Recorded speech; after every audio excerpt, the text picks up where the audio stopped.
kahle ngithi sonke ngizolisa inkosi. Some of us are excited, abanye bethu inkosi are dejected. We have come to your house egameni likaJesu to hear your word, to fellowship in song and in giving egameni likaJesu Kristu. Namhlanje inkosi siyenda kuwe egameni likaJesu Kristu senaza silala lonke hlobo lalabantu esinalo la siyadiletha ngesonke ebusweni bakho. We have not come to a man, but we have come to you, O Lord, in the name of Jesus Christ. Dizimo lesinado egameni likaJesu Kristu waseNazaretha, as you speak your word babelini lakho alelomsebenzi sonke sibe sonke sikwasethu sanamuhla egameni likaJesu Kristu waseNazaretha babelokugcwele siyabonga in the name of Jesus Christ. Loluhlelo lonke siyabonga sesihlabene siyabonga egameni likaJesu. We have led the program that we have created, but now sesibele to read program leli lakho egameni likaJesu, instruction and encouragement from your word in the name of Jesus Christ. Lord, we thank you. Siyabonga uNkulunkulu wethu kusipha lethuba sibonga mbamba ngoba Nkosi sikhona siyaphila. It is only by your grace. It is not because we have done something well, but it is by your grace, O Lord, and your covering in the name of Jesus Christ. Siyabonga uNkulunkulu wethu wethembekile etikhatsini tonke egameni likaJesu Kristu inkosi yethu. Namhlanje ngiyalungela lethatha indzawo in the name of our Lord and Savior Jesus Christ. Hallelujah. We can clap as we say hallelujah. Hallelujah. Siyabingelela bazalwane egameni likaJesu Kristu. Amen. Selama umfundisi ngithe fana ngithatha Jesu angibisela bazalwane ebane. I am with my wife son today in the name of Jesus Christ. Siyambonga ngivusele leadership yalakhaya executive ngivusele my fellowships bomama bobabe bakubongo nomkhulu angathi sisenakweni bomkhulu sinabo yini bomkhulu bakhe siyavusela sivusele abantu abasha children's ministry siyavusela bazalwane nonke egameni likaJesu Kristu. Amen. Siyavusela bazalwane nonke egameni likaJesu. Amen.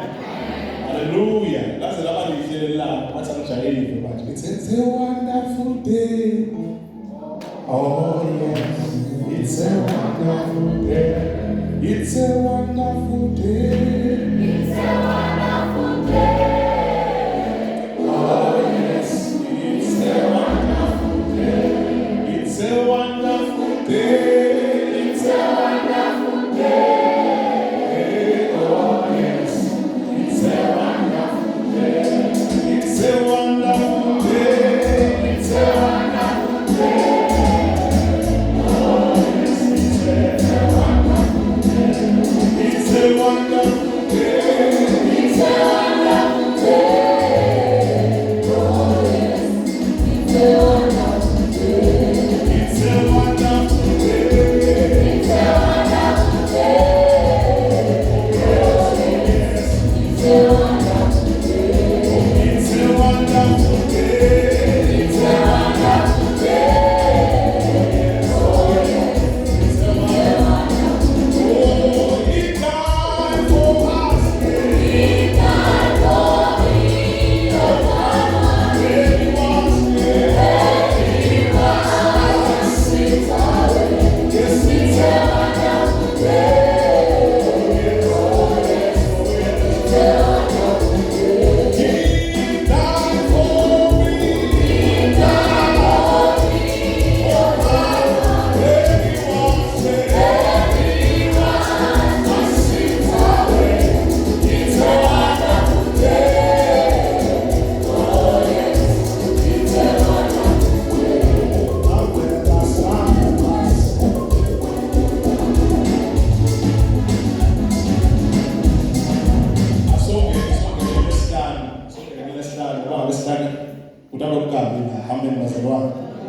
Sisasinengele bazalwane sisho nesibizi sisho ngenjabulo sisho bazalwane ngitithoba sithi Happy Mother's Day kubomake egameni likaJesu Kristu. Hallelujah.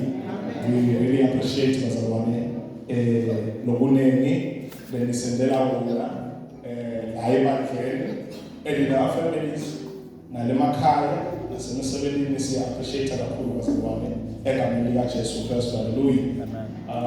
Angifisele bazalwane ngimukele ivakashi lethu lelikhona namuhla egameni likaJesu leticala lokuzivakashela so that we appreciate them in a special way.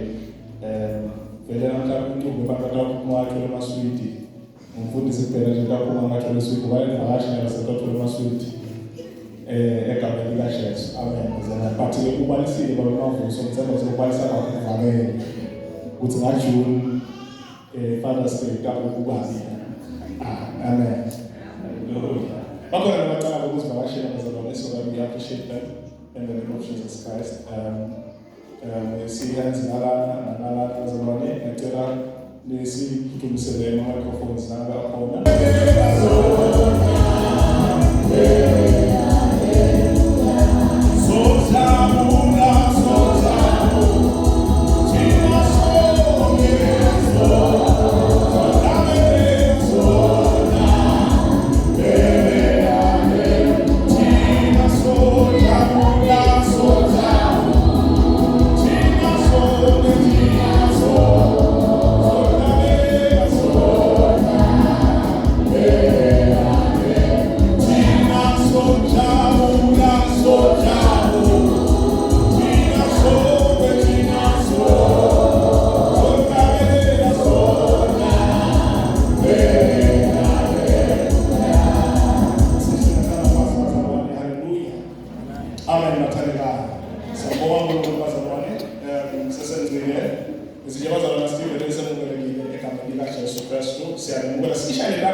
to God's work in the local church. Sikhuluma abazalwane ngokuphinikela emsebenzini kaNkulunkulu la ebandleni. Amen bazalwane.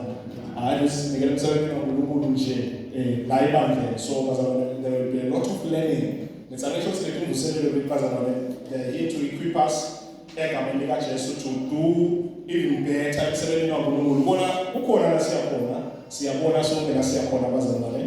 But it is for us to do more better bazalwane nemsa kaNkulunkulu egameni likaJesu. Hallelujah. Ngiyacela bazalwane nami siyabonga sifundo ekseni Bible study sibonge ikhonekthi namhlanje umkhokheli ekseni was Bible study sibonge uTema MC program director praise team egameni likaJesu imemetelo babalwa siyabonga special item kwabantu sishayile bonke labasikhonile namhlanje ndaba bazalwane.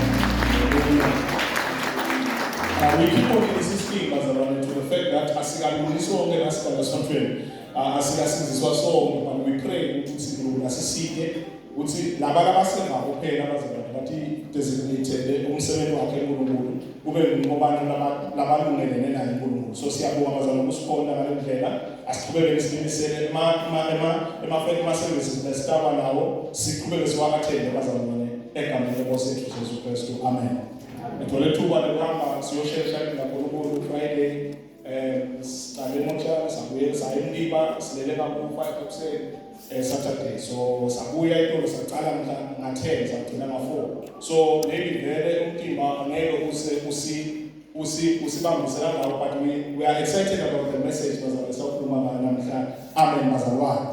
Ngifuna bazalwane sikhulume njengoba special we have a dedicated message from the scripture directed bazalwane kuBomane but as well as Manithi bazalwane there will be something that we are getting from today bazalwane kule live la Nkulunkulu amen bazalwane. Hallelujah bazalwane. Ngitsicela bazalwane ngithayishele the message ngathi ke egameni likaJesu women of influence amen bazalwane. Sikhuluma ngamahale namhla lo yini influence ngesiswati bazalwane unemthelela amen bazalwane. Hallelujah bazalwane. It's we will look at the word of God in the name of Jesus Christ directly kule message lena namuhla but vele nje bazalwane sikutsathane sicale ngabo ukutsathana ukuthi si appreciate sifunda lo appreciate it's not easy because vele emakhaya kuba nedinkinga lethithide but sifunde lo appreciate labanye babalisa nasekunamalanga lawo bathi hawu ngoba mina unjanjanasa ngengiposte ngoba kunjena ngeke ngisho lokho ngoba kunjena bathanda kabi. This should be a daily thing uwathi umuntu hayi ngeke ubose ibirthday yomuntu lemclose naye ngandivele lo muntu ngihlala naye no we do have to appreciate bazalwane egameni likaJesu amen bazalwane ngifuna siyedlula umuntu bazalwane egameni likaJesu Kristu namhla siyafunza kuthwe incwadi sizawuqala khona bazalwane egameni likaJesu ngifisa sifunze 2 Timothy bazalwane from verse 1 bazalwane 2 Timothy chapter 1 from verse 5 bazalwane egameni likaJesu hallelujah 2 Timothy chapter 1 yebo hallelujah 2 Timothy chapter 1 verse 5 bese bazalwane ngicela ukuthi sidabe sesiyagijima siyabona ku-Acts egameni likaJesu Kristu chapter 9 sidawuqala khona ku verse 36 bazalwane hallelujah sawuqala verse 36 hallelujah ku-Acts chapter 9 Ngikhunjulwa ukukholwa kwakho lokude kudendisa ngikubona lokho ukukholwa lokwaqala kutholakala kugogo wakho Loisa nakunyoko Yunisi ngineliqiniso ukuthi nakuwe kukhona kungako ngikukhumbuta ukuthi usibasele kabusha sipho saNkulunkulu lesikuwe lo wasithola ngekubekwa tandla amen siyabonga kusifundela kahle sesingicela ukuthi siye Acts chapter 9 sizoqala khona verse 36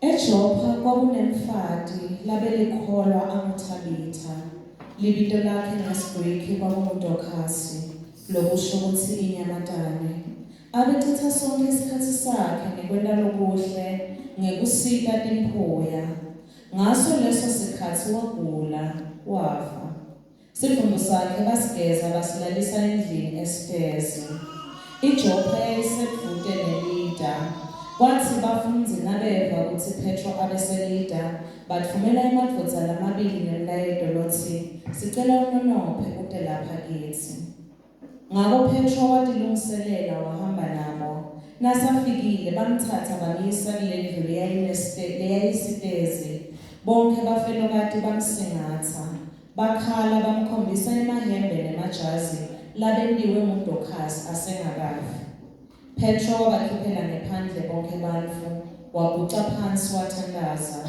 wase ugucukela kulesidumbu wathi Tabitha sukuma Tabitha wavula emehlo wathi kube abone Petro wahlala ngetibuni Petro wambamba ngesandla wamsukumisa wase ubita emakholwa nebafelokati wabanika yena asaphilile hallelujah hallelujah bazalwane amen uNkulunkulu akabusise ukufundwa kwelivi lakhe bathandekayo hallelujah from the scriptures bazalwane kusukela ku-New Testament asathi ukuthi singaqalaphi sizame ku-highlighta bumqoka bamake ngabe siyaqala kuye Eva egameni likaJesu Kristu lelithi laNkulunkulu adale Adamu uNkulunkulu bazalwane nawufuna nje ungivumeleni ngende ngalendlela lena ninarrate domene titori egameni likaJesu wathi nawo lama-points lamane la khona la egameni likaJesu so Eva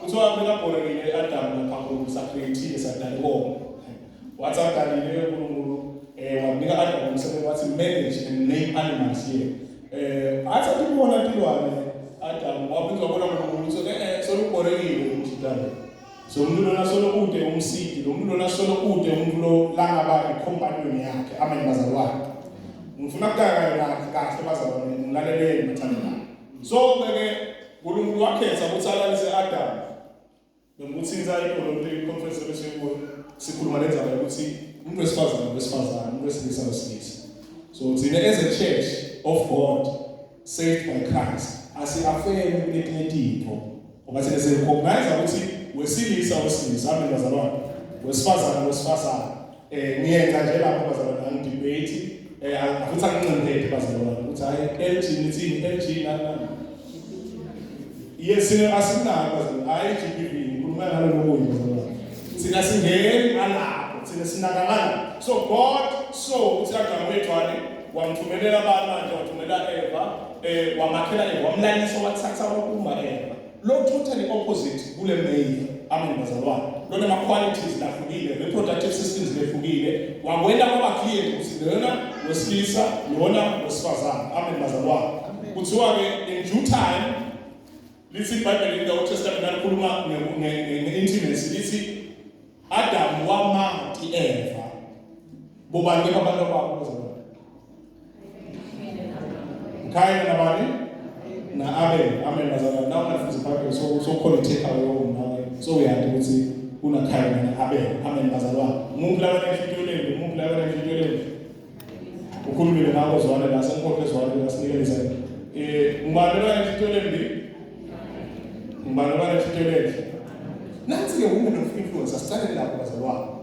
Do you know bazalwane ukuthi uNkulunkulu bomake ubalekele iability lengesiwo emandla nekulwa. Sicala nje ekuqaleni, iBhayibheli laNkulunkulu lisitshela ukuthi Eva was able the intelligence yakhe nangale ndlela uNkulunkulu lebakadala ngayo. Sothi uNkulunkulu akade ikhuluma. Sivana bazalwane. Amen bazalwane. Ababa believe emamovie but asesikhuluma le ndlela uNkulunkulu ukuthi uNkulunkulu akade ikhuluma abafuni.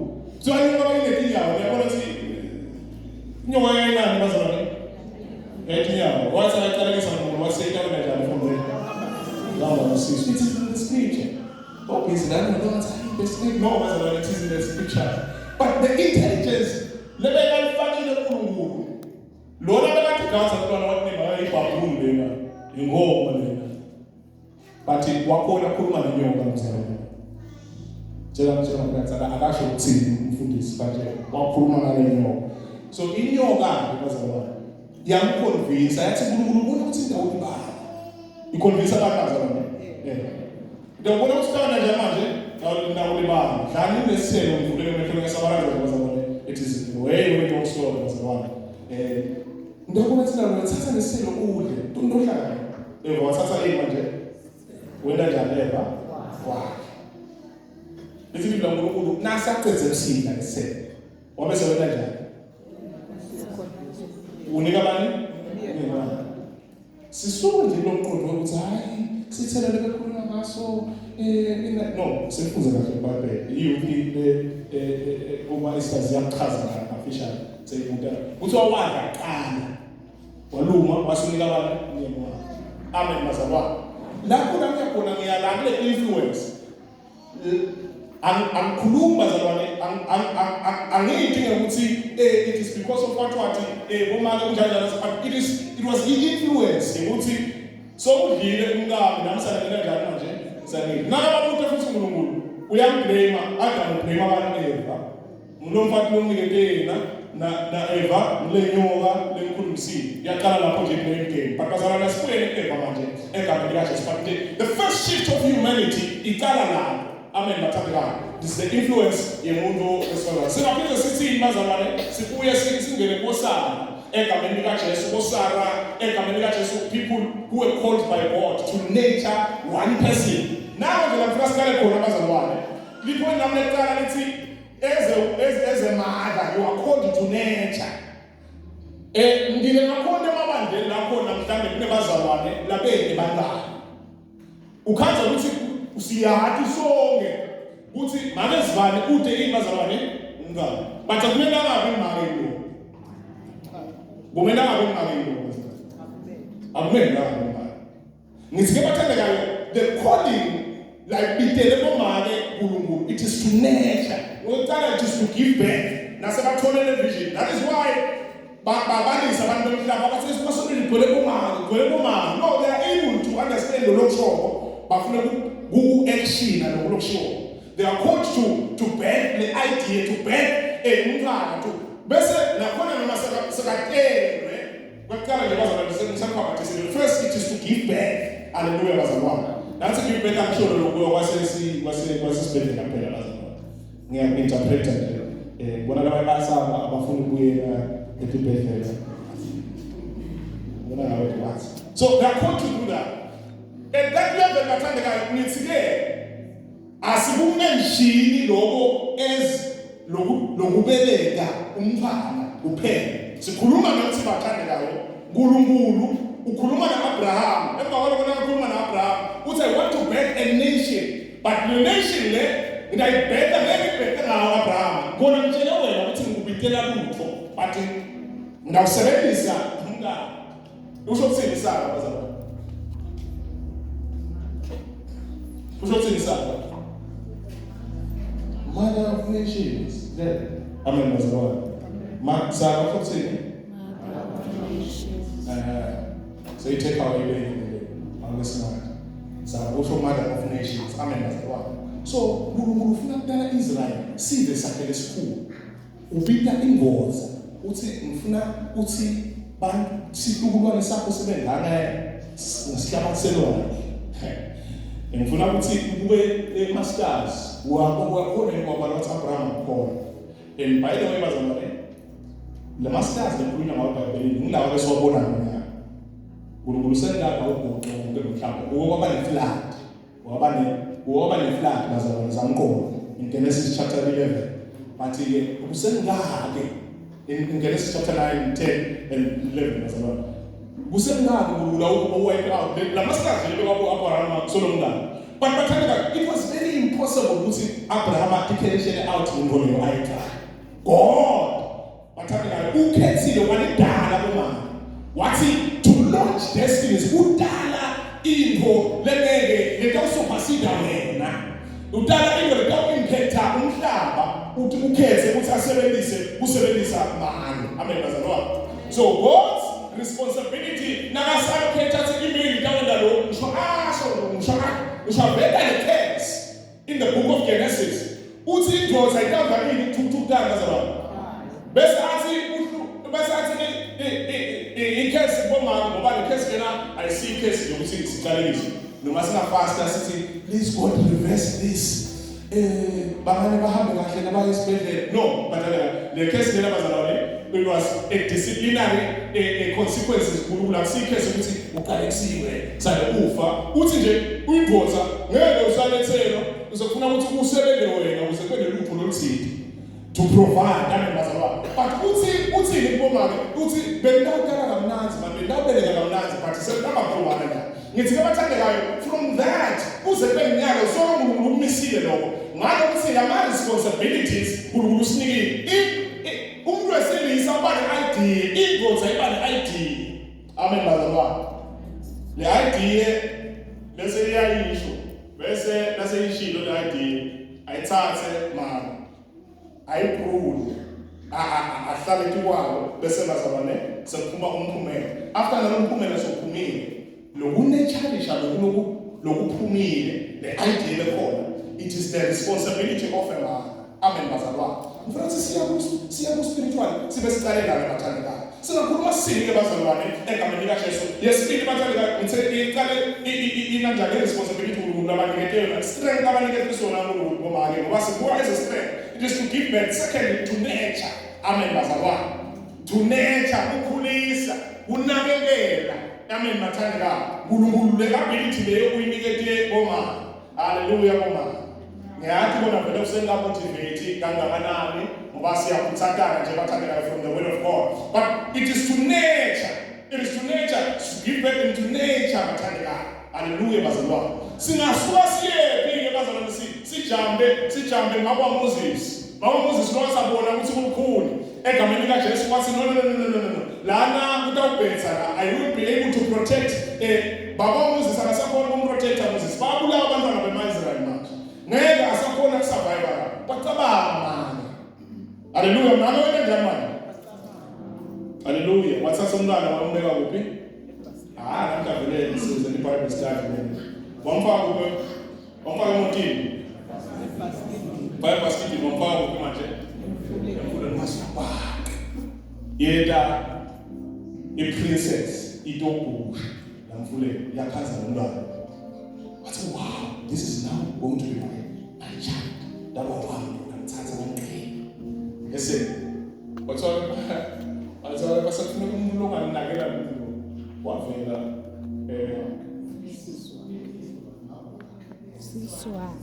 siswakhe ovela abantu Mary Chosi lo mama washiya akamshiyanga yena lo baba wamshiya abantu Bomeri na Moses bakhulela ngokubona eGibhithe bakhulela ebukhosini. But the Bible does tell us ukuthi what's ukuthi kutholakala abantu abatamitsha waso uyalana ntomisa. Phela bengakho la idea sokuthi jeni nifunza kakhulu iBhayibheli selithi siswa akabuyisana wathi nomntana ngakwenzela noma ngibuyisela noma kwalanza amakwabana. Amen mazalwane. God using egameni likaJesu emana to nature egameni likaJesu funa kule solution egameni likaJesu levela egameni likaJesu kule tindzawo kukhona isolution kululayivetako kulomake ukuze kubeke kunethanisheke nganamnika kusenginyaka. Amen bathandekayo. Also bathandekayo ngingakhuluma ngithini bazalwane ngifuna kujama nje bazalwane ama characters lala phasi manengi kakhulu makwaJesu Maria. Amen bazalwane. Sale sigijima nje sale New Testament sizofunza lama verse esikhuluma nganamuhla. Singakhuluma sithi in Old Testament nabo Deborah bazalwane nabo Ruth. Amen bazalwane nabo Hannah nabo Esther. Kunabo manje abanengi abadala ichaza lelikhulu. Hayi the kingdom nekulida mhlambeni in the forefront. But uNkulunkulu banikele responsibility of carrying out. Hallelujah bazalwane. Noma bakusiye Miriam lebeka leader phethinduku ayilahla phasi engalokwana lokho noma iBhayibheli liphahla kangangani but inaso isikhala samanje. Irresponsibility yakhe ayisusi uthi emadodza ankowa hey man no irresponsibility yakho nje very clear bathandekayo. Hallelujah bazalwane. Ngikuthi ke aswajabene ama characters stories kuya New Testament is applied emakhaya. Hallelujah bazalwane. Today first thing is to give birth to nature bathandekayo. Ngicela bazalwane please highlight ngakwaJesu. Hallelujah bazalwane. Who became a mother at a very young age. Hallelujah. Lithi iBhayibheli abelazana abantu wesilisa. uNkulunkulu walungele wakhetha uthi asebenzise yena bathandekayo uthi alethe Jesu emhlabeni. uNkulunkulu walungele at this point emadodza amanele baprofeti bapriest bakhona but God chooses a man to bring something la mhlabeni. Amen mazalwane. Azayobethelwa nje siphambanweni akhala klebeti egameni likaJesu athi bamsophe yena bekambuke savior bekambuka ezomntana. Amen bazalwane. Kuthayi what's statement ngoba bathandekayo noma bathiwa umntana ukanjani bathi kudla langatini yaloma. Kudla langatini yaloma. Amen bazalwane. So says Papa ngibekambuke savior bekangathi nje umlamkhele la connected naye. Amen bazalwane. Hallelujah. So la sifuza khona bazalwane sibona egameni likaJesu ukuthi uNkulunkulu uyabasebenzisa bomama to influence egameni likaJesu into letithike umbuso uyabasebenzisa to give birth egameni likaJesu to nations to nature and to protect egameni likaJesu Kristu. But ngiyafuna bese sisiyanaka nalana bazalwane na ukukhuluma nje mama ke uNkulunkulu vele ukukhulunywe ngefaith kakhulu. Amen bazalwane. Vele ukukhulunywe ngefaith kakhulu noma ngabe bathandekayo vele nje wangisho iBhayibheli iphasha kala amagama lithi iBhayibheli ilida indvodza ilida. Amen bazalwane.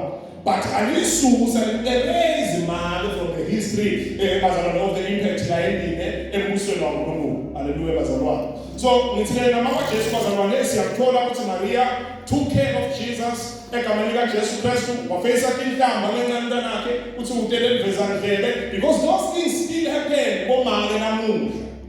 Amen bazalwane. Kusendeka nokuthi vele nabaleka imvelo wakho usika kakhulu wena mama. Hallelujah bazalwane. So lasifunza khona ke bazalwane namhla la New Testament in the book of Acts uneke bazalwane ngakusho Peter bekanayo umkakhe nomkakhe bekamama. Peter ashiya family yakhe nabantwana Jesu. Basala nabani manje? Namama. Hallelujah bazalwane. iBhayibheli litafika likhulume ngabomeli emadaleni bantu abahlala bala kulo mkhambazo wabafundi. iBhayibheli kubethina libala abantu besilisa lithi kwenziwa 5,000 men. But alisho iBhayibheli ukuthi labo mama babanengi kangakanani njengoba sibonile lesontweni bobani babanengi kakhulu ubobaba nebomama. Amen bazalwane. Hallelujah. So manje bazalwane lasifuza khona bathandekayo ngifisa ukuthi siphike lana ukuthi kunamake lo make lona bazalwane akasimbali in the context ukuthi umake umuntu kuphela Ngifuna sisuke lapho bazalwane ukuthi uma-ke ngoba nginomntana ngimbangela kanjani ngifuna siye kule definition yakhe uNkulunkulu yamanje. So kunamake bazalwane lana egameni kaJesu kuthiwa lo make lona uThabitha. Amen bazalwane. His other name is called bazalwane ubitwa ngeNyamatane. Amen bazalwane bathandekayo. Inyamatane yatiwa ukuthi kanjani bazalwane? Yagijima number 2 yatiwa ukuthi kanjani? Inyamatane nje ungafika nje uyibambe. Demonstrates. Yeah, it's smart. Thank you. Funa lokho bazalwane. Yini lokho? Oh no. Inyamatane iyathi ngakuyona kuphi into ethola ngakho. In a sharpness of mind. Umsimbo yuvu ukhanga kahlala. Nawu khamba ukuthi udodingela ufuna ukuthi ngathi imunzi nembabala ngoba malumoba ibulale esakazwe bekadingela. So uthi usathamba kahle. Njengoba seyivile umsimbo ukhanga kahlala. Letinye tato smell is very powerful. Ndikhona kuva kahlala. Amen bazalwane. Ithiwa lebito lakhe bekuyinyamatane. Asakhele bazalwane. Ejopo komfaki ibito lakhe Thabitha. Ngaso lesikhathi 37 wagula. Amen bazalwane. Leso sikhathi wagula wena njani futhi bazalwane? Sithi umsakhe basigeze which means very literally wafa. Asikwaphe nalo bathandekayo. Hallelujah. Boma akuvami ukuva kubaba kakhulu kukancane lokuthi seniyagula senjanjanasa asikwaplaye nako lokuthi seniyagula thina sikhuphe nje sibe nomqemane egameni likaJesu seniyagula senjani lithi iBhayibheli kuloma lona wagula ningavumi bazalwane bantu banitshela ukuthi ukugula kusono noma ukugula kulapha nabanye sebaze ba-ashamed of their sicknesses. Ngingavumi bazalwane. iBhayibheli lithi noma lona wagula into ecala naye nawela kanjani bazalwane? Wagula. Wesibili wena kanjani bazalwane? Wafa. Sithi umsakhe basigeza masibeke endlini. Haleluya bazalwane. Kuthiwa-ke manje bazalwane labo mane beda batomsingathi. Amen bazalwane. Bathuma nabanye bazalwane babita Petro. Bafike bathi sicela ukuthi lana unonophe kude lapha kithi. Please come to us. Kusho lapho makela basingethele situ. Verse 39 bazalwane. Petro wafika wahamba wafika kubo ngiyasummarize bazalwane indirect and direct with the scripture. Nase bafikile bamthatha bamisa kule leyayisitezi. Bonke bafike bathi bamsingathi. Amen bazalwane. Bakhala lalela bazalwane. Akusibo bantwana. Sengabi imali. Mind what you say, mind what you speak. Sengathi hayi ukuthi kusho njalo into. Sengathi uyalela nakhuluma manje. Lokuthi uthini manje. From the scriptures. Sengathi uyanala nakhuluma abantu bazalwane. Nakhuluma manje. Uyanala ukuthi attitude yakhe ithini. Amen bazalwane. Uma ke source of encouragement. Hallelujah bazalwane. Gini bathandekayo ubeke responsibility in church. Noma songekho emhlabeni. So that lona lo-impactile ku-impactana ngani uNkulunkulu sinikele umsebenzi lo akusikho lula siyathi i-society ne-pressure leningini but bazalwane God has given you i-responsibility bathandekayo ekhaya emsebenzini labandleni to encourage others to find solutions. Ungabi kulo mkhambazi lokucabanga ama-problems kuphela umkhambazi ucabanga ama-problems kuphela umkhambazi lokhuluma inkinga kuphela umkhambazi awubekho umkhambazi unoyi-solution. Njalo make lona nasashonile bathi ngeke azafe wavuswa ekufeni lo malume. Kuthiwa ngeke bangafa bonke sicela lona aseba kancane. Amen bazalwane. Nithi-ke bathandekayo nibo-ke bazalwane egameni likaJesu sitawuthikile namhlanje i-source of encouragement bazalwane ni-source bathandekayo lenkulu yekunechallenge egameni likaJesu. Bobabe emamenzi asisho ukuthi ba-exempted, but God has given them their responsibilities as well to provide, to protect as well. But God has given you the responsibility. La ukhona egameni likaJesu ngithi ngiyathandaza ukuthi uNkulunkulu akusinde ukwazi ukuthi ugazele ukuthi ukhulume lokhu kahle unikeza i-encouragement ucabanga i-solution to find a way forward. Wena ke wathi ukukhuluma lokhu negative wathi ukutshela abantu into negative wakho ngakhuluma wena nje nawe sowacabanga into negative vele siyavuma umhlaba ne-society has too much pressure baqhubeke babe yisource bathandekayo ye-encouragement, babe yisource ye-motivation, babe yisource bazalwane, babe yibluetooth lethatha lekhona ikususe esontweni ikulethe lakhaya uze kubone nakulabantwana lakhaya nesisebenzi lesebenza lakhaya sibone ukuthi noma ke lona njani bazalwane. Uyakho lo muntu athi vele so sesitshela ngama-responsibilities aboma sinekanye sinabaningi bese ke bazalwane ngine message to every one of us kulicala likhulu bazalwane ukuthanza kakhulu lisonto nomfundisi wakho ube sawusangana abantwana bakho ngizoja sigcine kanjalo bazalwane kulicala likhulu ukuthi wena sontweni ungunumber even to God bazalwane kunelivesi lesho njalo bantu abakhona bathanza ngisho nina bakhona evele nje sesinyayela alakithi bazalwane namnandi noma bangathi uyalona noma abe nawo wamkhanza kile mfene wawa sesakuhleza ngisafundisa kuje bataleka Bible lithi asindlane yakethu inzima. Amen bazalwane. Nethi ke abantu bafundisa uzala ngitshela nje nami abantu bantu lenkulumo ngicabanga umuntu uyacabanga ngoba umuntu uyacabanga ngoba wena kufanele bese uyocala ukunsisa lo munye ngobalaka ufuna wendlala ichaza bakho kuqala.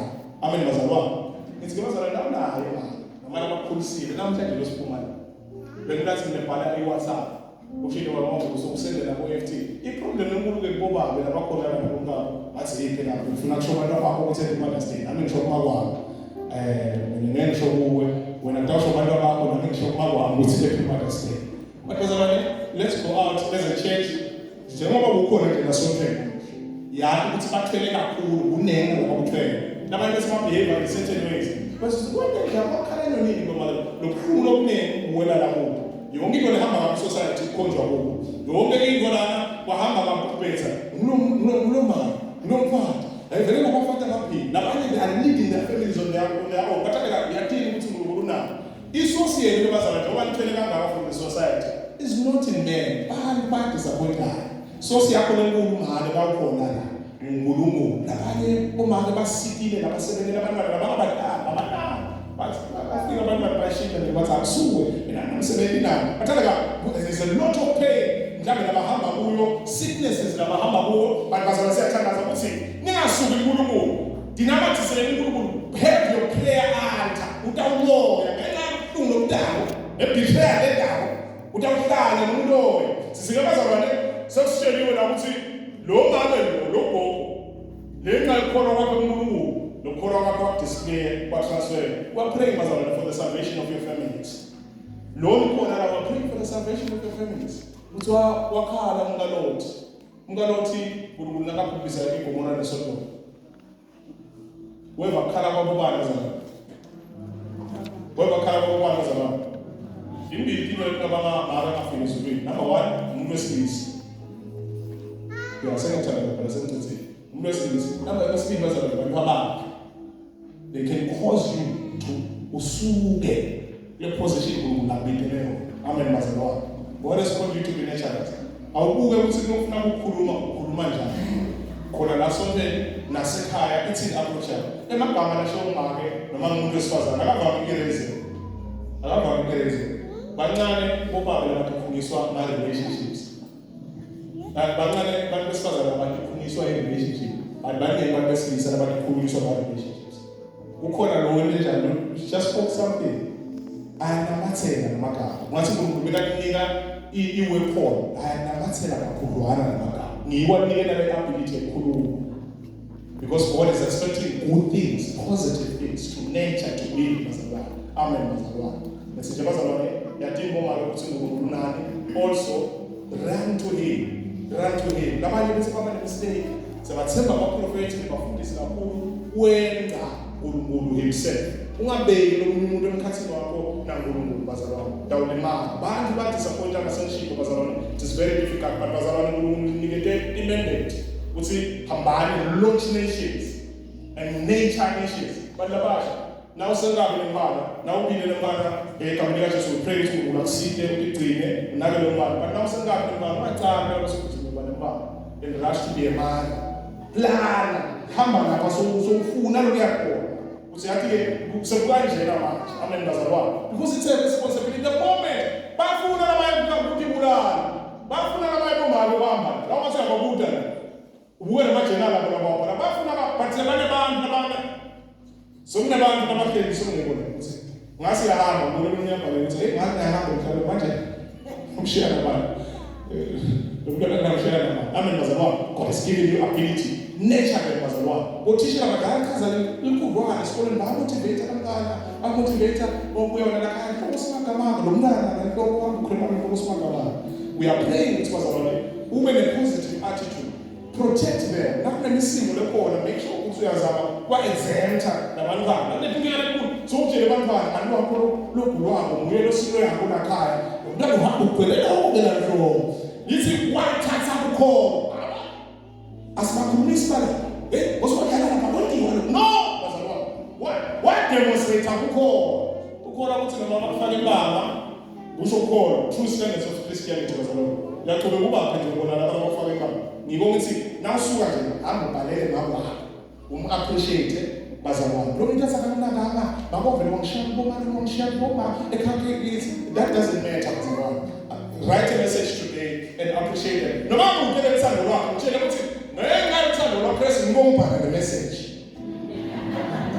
bhala le message nje imandate lesuka kuNkulunkulu akufuthi sibe emotional others labakhona la kithi not even have the mothers unosele mthunga ukuthi yathi ngiyabonga nje ungithwala kunginaka laba bani mother figures la kumile mntana amen bazalwane people who are contributing in their lives checking up on them but laba bakhona ngibhoboka kubo laba bakhona ngibhoboka kubo write a message today and appreciate them thank you for being a source of strength thank you egameni likaJesu kungibambisa kungisika thank you we appreciate ukubala nathi lo appreciate amen bazalwane siyakhuluma singaqedzi ngetinto komake labasendela khona bazalwane but nje lo sinamhlanje ukunikeza imandate bazalwane yokuthi not to only give back. It is not even about I love my child, I love my son. No, it is about what the son, the Lord of share la lomntana. Lokho sakaqhubeka bona umsebenzi osika ngoba ufuna ukuthi nibalo bomama. Uthi ngenxa yokukhona kwamama ezibani babo. Lo mfana walakhaya lamntana wasiyakhola. Kunemfundisi mama wasefike lokala ababesa ngabo. Kuyamthobisa kakhulu. Uthi ngemsamo kubafana bamenjumayela nabo bonke.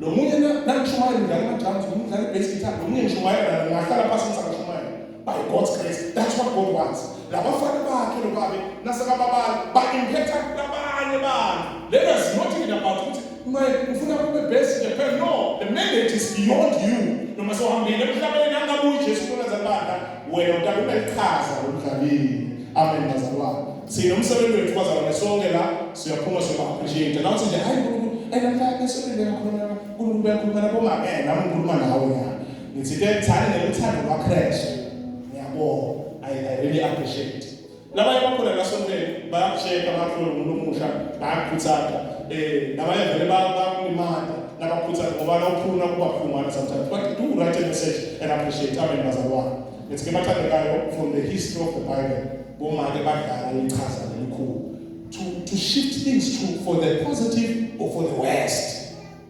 Ngulungulu ngathi ngobabeka position ukuthi kwasathana kuyathi wababamba bona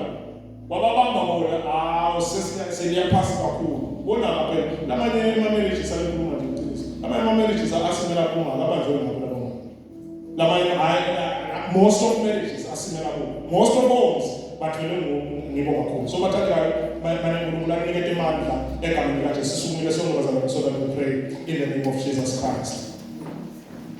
Angabona omunye ofanana naye enhlizweni yami uyabusa Jesu uyabusa Jesu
instrumentile sonke uthanda sesikulu lakunikete patience ngoba the world is testing nalomhlaba futhi ujikijele ma responsibilities throw a lot of responsibilities on your shoulders ngabe ngeke bavakala kahle bazalwane because I wasn't touching very sensitive things and issues but ngiyamcabanga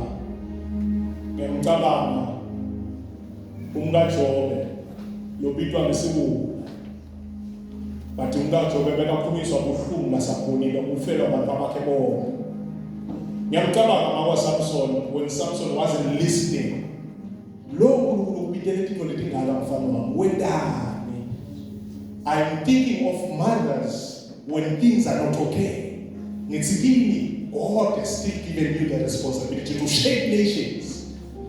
God has given you the responsibility to change every destinies abantu ngenxa ye-influence hayi ngekulwa. We don't see most of them in the forefront carrying swords but sisesembili bebasala ngemuva taking care and nurturing. Athangaza namhla kunikete uNkulunkulu emandla labanye indophi yabo seyifika ngasekugcineni ezimandla zilobala lo siqimetile labanye bathi ukuhlungu sekuphindza kakhulu sebaze bakhuluma namagama esithathe simabathi labanye vele they've turned into wayward ways sabacabanga netinyama. But I'm praying for you today. Their responsibility uNkulunkulu yona as a man is to nurture, is to encourage egameni kaJesu Kristu and motivate and find solutions. Egameni likaJesu sine sonke abazalwane sine responsibility yekuba appreciate, yekuba thandazela, yekuba bambisa. Egameni likaJesu Kristu siqinetile sonke abazalwane. I want us to pray in the name of Jesus Christ. Babe siyabonga egameni likaJesu Kristu waseNazaretha. Siyabonga ukuthi livi lakho alikho unfair. Liyabaveta Nkosi bomake of influence and their faith in the name of Jesus Christ, how they shaped the kingdom. Bohana bakhala kwaze kwadaleka abaprofeti egameni likaJesu. They didn't just give birth to ordinary people and men. They gave birth to people that were impacting the kingdom. Siyabonga ukuthi uyabasebenzisa egameni likaJesu Kristu waseNazaretha nalabandlela siphile bona egameni likaJesu. Most of the times batheleka metima, most of the times kuba buhlungu kuba ngimo, but God we pray in the name of Jesus Christ that you give them strength. Njengoba nje Moses sithi by source of strength bani source yabo wena uNkulunkulu wethu logcwele egameni likaJesu Kristu waseNazaretha through emisebenzini nabakhona babekhona emakhaya. Sometimes they have to love even no matter what they have to continue to be patient no matter what someone who's my tata play your patience there. But we pray my Father in the name of Jesus Christ that you give them strength and get them mandla egameni likaJesu Kristu waseNazaretha. Sifuna Nkosi ukuthi sikubonge ngabo sithandazela ukuthi nathi sinikete emandla kubabonga emandla ba-appreciate nabelele ukukahle egameni likaJesu Kristu waseNazaretha. Bantwana babo siyathandaza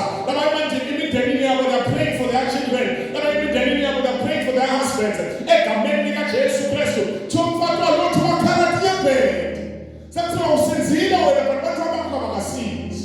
Your family is left behind.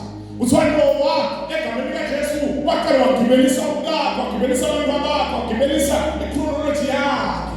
Siyathandaza Nkosi ukuthi for the visions of lamakhaya abo ukuthi accomplisheke lamanye vele Nkosi alindwa ngibo. Ngibona baphinza ba-provide, baphinza ba-protect. Bona nje nakugogoza umuntu emnyango kude labangabalekela kuye. But God we pray in the name of Jesus Christ that you give them strength, that they may be rooted in you. Utakele solution esikabanika yona. Siyitela ukubheka mnengedwa esikabanika yona.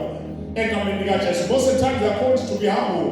When God in the actual sense sekude nalokungaba kuthanda ukuthi babe humble. But it all. So God we pray, we thank you for bringing them unto us. Namhla egameni likaJesu Kristu. Namhla Nkosi sibusise ukwabusise bonke abantu bakho, bonke bomake Nkosi abakhona. Bonelela simo sakho, vayelana nobuhlungu bakho egameni likaJesu Kristu waseNazaretha. Sibonile Nkosi in this church. In the name of Jesus Christ, a very painful scenario. Maria Misilo wabaseNkosi waqala wahanjelwa umntwana sathi hayi utawuphinza abekhona sazama umqinisa but bobuhlungu benzela abashona ehlitweni. Father in the name of Jesus Christ, nabanye vele basekhulumile lomjana. Lobuhlungu lobungababanga lobusisi ngemva kokuthi baqinile noma nini sometimes. But God we pray for your strength. Egameni likaJesu, most of them, some of them banayo nama-suicidal thoughts. Labanye bathi hayi sesiyaphila nje ngoba nabo siyaphefumula. But God give them strength, be their source. Egameni likaJesu Kristu babambe nesandla sakho bahole Nkosi banikeze amandla labaphelelwa khona ngamandla simbonile Hana angakuthola kufuna abakhala kametima wazabuka emoyeni wathi I'm pouring out my soul. Labanye bathandazela abantu babo labangeva ababathandazela Nkosi egameni likaJesu emakhaya abo they desires nathike labangakhona ukufinyelela kubo. Father, we pray lokunene Nkosi ukunikele emahlombe ubeke emahlombe abo egameni likaJesu Kristu waseNazaretha. Father, we thank you. Labanye babo labanye Nkosi sinabo leadership abanye babo Nkosi nami nginayo ngami ngiyakusekela siyathandaza Nkosi ukuthi kube kubanike manje babe egameni likaJesu ukuthi babe ma-solution finders babe Nkosi ma-providers egameni from what they have bakhona ukusharisha not only with laba ngaphasi kwabo even their colleagues balingani babo bathandzane baphathane ngemumzakane bele litagcwala ngaleso Nkosi nabaphathana kahle egameni likaJesu basitana njengaloma bekusuka basafile bathi labanye bomake ngeke kuze kulunge bangava bonke bomake ngeke simuve kulunge but Dorcas sigqokene bantu abethu badlaye ngekhaya. We pray for that attitude in this church in the name of Jesus Christ, our Lord and Savior. Amen.